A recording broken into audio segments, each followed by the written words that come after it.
Since the first atomic bomb exploded in 1945, the world witnessed chaos, and it's still the same.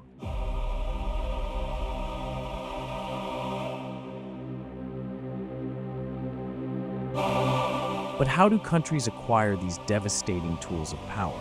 And why do some choose not to?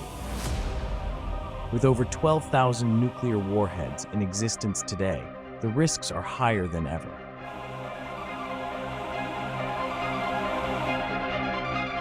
This is not just a story of weapons, it's a story of power, secrecy, and the fragile balance that keeps the world from the brink.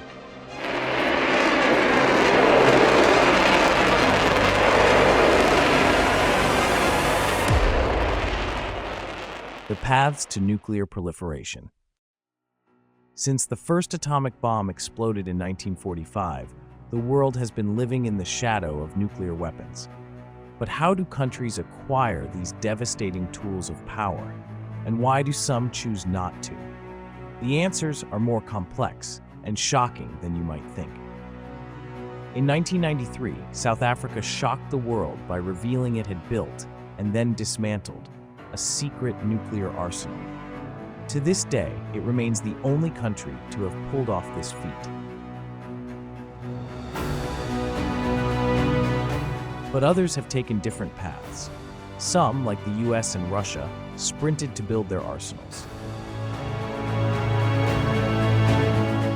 Others, like Israel and North Korea, relied on powerful allies for shelter. And then there are the hiders, countries that work in secret, risking everything to join the nuclear club. But not all hiders succeed. Many are caught, their programs destroyed.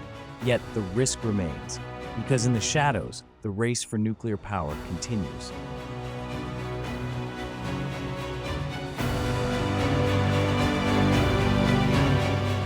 The US and the Soviet Union were the first to develop nuclear weapons, racing to build their arsenals during and after World War II.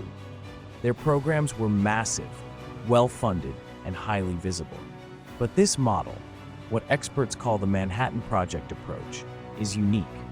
Most countries don't have the resources or the political will to pursue such a path.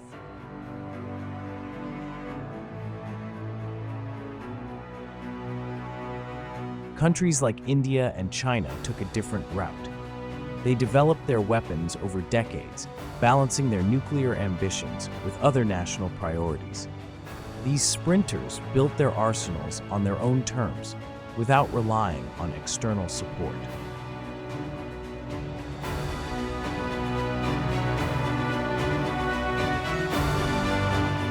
Then there are the countries that relied on powerful allies to develop their weapons. Israel, for example, received tacit support from the US during the 1960s.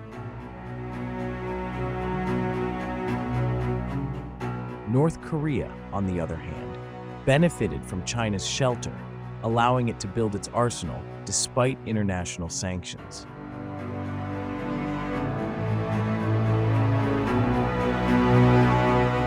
But not every country has the luxury of a powerful ally. For those without shelter, the only option is to hide. These hiders work in secret, often under the radar of international intelligence agencies. Some, like South Africa, succeed. Others, like Syria and Libya, are discovered and stopped before they can complete their programs.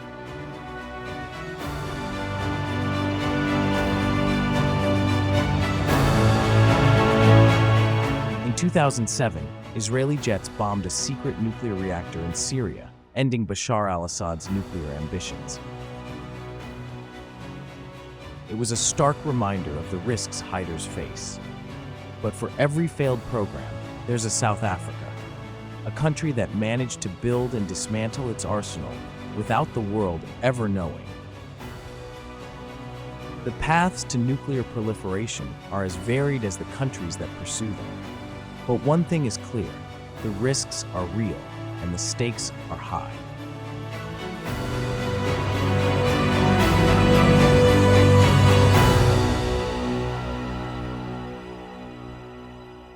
The global nuclear landscape and the future of proliferation.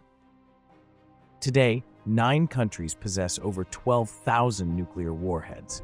The US and Russia own 88% of them.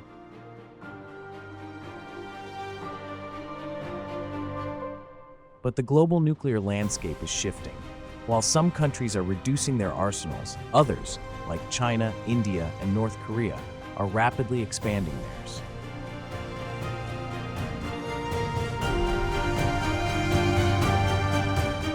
Countries like Japan, Germany, and South Korea have the capability to build nuclear weapons, but choose not to. For now, they're hedgers, waiting to see how global politics unfold. But if alliances shift, so could their decisions.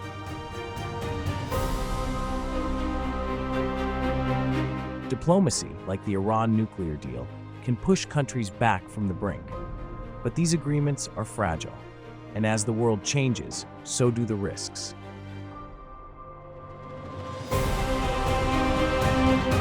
The nuclear problem isn't going away. It's a challenge to be managed, not solved. And as long as the technology exists, the threat remains.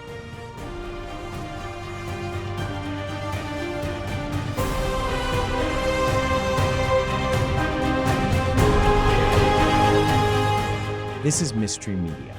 We uncover the stories that others won't. Subscribe now and join us as we delve into the mysteries that haunt our world. Because the truth is always worth uncovering.